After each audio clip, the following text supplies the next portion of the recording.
꿈을 키우는 학교생활 첫걸음, 곧 입학과 등교를 앞둔 초등학교 1학년 가족 여러분, 안녕하세요. 1학년 젊은 남자 선생님 함 선생님입니다.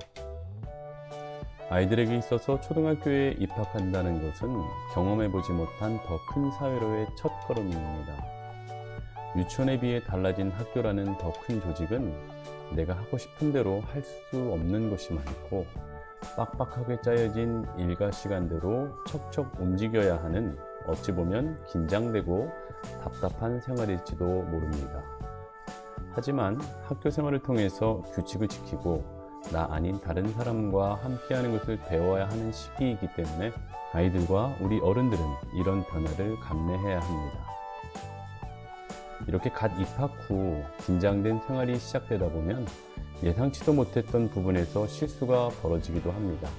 바로 화장실 사용, 용변 보는 문제입니다. 공공 화장실 사용이 낯설어 용변을 제대로 보지 못하는 경우도 있고, 스스로 용변을 보고 처리를 해야 하는 것이 익숙하지 못한 경우도 있고, 40분 수업에 쉬는 시간 10분인데 시간 관리가 되지 않는 문제도 있고, 용변을 보고 옷 추스리는 것이 안 되는 문제도 있고, 이런 다양한 이유로 일어나지 않으면 좋겠지만 간혹 실례를 하거나 변비로 아프거나 용변에 대한 스트레스로 학교에 가기 싫거나 교실에 들어오지 못하고 난감해하는 일이 벌어지기도 합니다. 뒤처리가 깔끔하지 못해 하루 종일 방귀 냄새를 풍기며 다니기도 합니다. 이럴 경우를 대비하여 학교에 여벌의 속옷, 양말, 체육복이 준비되어 있습니다. 발생하지 않으면 좋겠지만 혹시 이런 실수가 일어나게 되면 수업에 잠시 지장을 주기는 하겠지만 담임선생님, 보조선생님, 보건선생님 또는 학교 환경미화 직원분들을 비롯한 주변의 도움으로 뒤처리 등 학교에서 최대한 아이에게 실이 없도록 은밀하고 빠르게 그리고 적절하게 도움을 주십니다.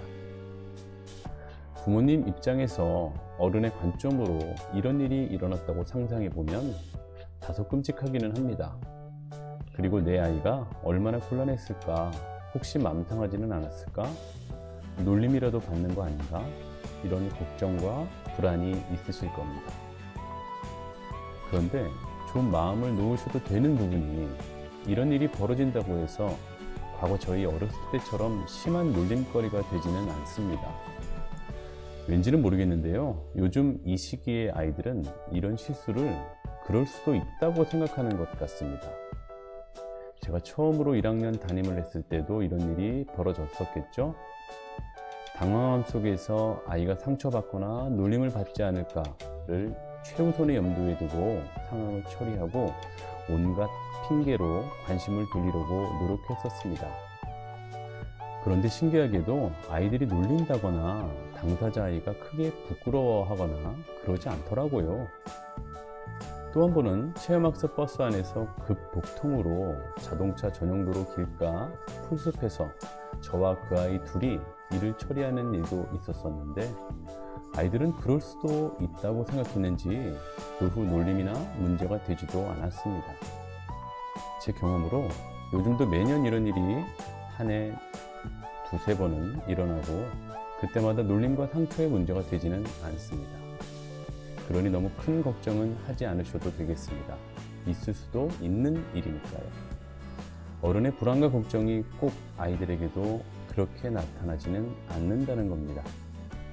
그렇다고 마냥 준비 없이 학교에 보내면 안 되겠지요? 일단 가정에서 스스로 용변 보는 습관을 길러주십시오. 스스로. 더 이상 뒤처리, 옷 입기, 용변 후 씻기 등을 부모님께서 해주시지 마십시오. 이제는 스스로 해야 할 때임을 인지시켜 주시고, 할 수 있어야 하고 깨끗하게 처리해야 불편하지 않고 곤란한 일이 생기지 않는다고 알려주십시오. 깨끗하게 똥꼬를 닦지 못하면 하루 종일 똥꼬가 가렵고 찝찝하고 주변에 방귀 냄새를 풍길 수 있다고 알려주십시오. 엄마가 학교에 가서 해줄 수 없다고, 선생님이 그것까지는 해주시지 않는다고 알려주셔야 합니다. 그리고 구체적으로 연습시키십시오. 아주 구체적으로 말입니다. 물로 씻을 수 없으니 휴지를 어떻게 접어서 어느 손으로 어느 방향으로 어떻게 해야 하는지 구체적으로요. 이것은 학교에서 가르치기가 쉽지 않습니다. 가정에서 꼭 해주셔야 합니다. 스스로 옷을 깔끔하게 입을 수 있어야 합니다. 용변 후 지퍼를 잠그지 않거나 대충 잠그거나 상의가 바지 밖으로 다 나와 있고 바지가 흘러내려와서 바닥을 질질 쓸고 다니고 치마 끝이 타이즈나 속옷에 걸려서 속옷이 보이게 복도로 나와 아무렇지도 않게 활보하고 이런 일이 왕왕 생깁니다. 내 아이가 그럴 수 있기 때문에 이것도 구체적으로 안내해 주셔야 합니다. 아이들에게는 아주 구체적인 시뮬레이션이 필요합니다. 옆에서 지켜보시면서 해보라고 하시고 과정을 구체적으로 반복해서 설명해 주세요. 스스로 완벽하게 할 수 있어야 합니다. 그리고 이 나이가 되면 이제 가르쳐 주시면 할 수 있습니다. 대강 설명하고 한두 번 해보고 끝내니 익숙하지 않은 것이죠. 특히 꼼꼼하지 않은 아이들에게는 더욱 변화된 환경, 스스로의 역할과 필요성을 꼭 인지시켜 주셔야 합니다. 아이들은 반복이 중요합니다. 어른처럼 아무리 사소한 일이라도 한 번에 되지는 않습니다. 차분하게 설명해 주시고 여러 번 반복해 주셔야 이해되고 습득되고 습관화됩니다. 용변은 규칙적으로 가능한 아침 일찍 가정에서 보도록 하는 습관을 길러주시면 좋겠습니다. 아침에 배변을 하지 않으면 짧은 쉬는 시간에 분리를 맞춰야 한다는데 부담을 느껴 자꾸 참게 될 수도 있습니다. 화장실이 교실과 떨어져 있고 이용 시간이 정해져 있고 가정처럼 편안한 분위기도 아니고 이 모든 것이 아이에게는 어색할 것입니다. 게다가 변화된 환경에 적응하느라 학교 생활은 긴장의 연속입니다. 유치원처럼 자유롭게 수업 시간에 다녀오는 것도 불편할 수 있습니다. 손을 들고 선생님께 말하기도 좀 껄끄러울 수도 있습니다.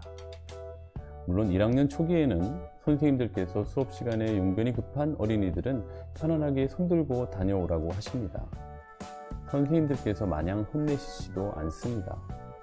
쉬는 시간에 다녀와야 한다는 것을 여러 차례 이야기했지만 변화가 없는 경우에만 더 훈육을 하실 테지요. 쉬는 시간은 놀이하고 노는 시간이 아니라 다음 수업 준비를 하고 화장실 다녀오는 시간이라는 것을 가정에서도 함께 인지시켜 주셔야 합니다. 쉬는 시간을 노는 데에 써버리면 곤란한 일이 생길 수 있습니다. 쉬는 시간은 선생님 허락 없이도 능동적으로 편하게 화장실을 다녀올 수 있는 자유로운 시간임을 꼭 알려주셔야 합니다. 부득이하게 수업 시간에 화장실이 가고 싶다면 선생님께 말씀드려도 괜찮다고 알려주시기 바랍니다. 선생님도 그렇게 가르쳐 주시지만 외향적인 아이가 아니라 내향적이고 소극적인 아이들은 말하는 것 자체가 아직 불편할 수도 있습니다. 수업 중인데 화장실 가겠다고 손들고 아이들의 주목을 받으며 선생님께 허락받는 것이 아직 어려울 수도 있기 때문이지요. 초등학교 1학년 아이들은 구체적이고 반복적이어야 이해할 수 있고 습득되어 습관화됩니다. 잔소리가 필요할 때입니다. 기본 생활 습관을 위한 구체적인 훈육은 단순한 잔소리가 아닌 필수적인 교육입니다. 창의성과는 별개의 문제입니다. 혼동하시면 안 되겠습니다. 아이의 바람직한 성장을 위해서 학교와 가정은 함께 가야 합니다. 아이의 건강하고 행복한 학교 생활이 되길 바라겠습니다. 오늘 영상은 여기까지입니다. 영상이 좋으셨거나 다음 영상이 궁금하시다면 구독과 좋아요, 알림 설정 부탁드리며 이전 영상들도 함께 보시기 바랍니다. 감사합니다.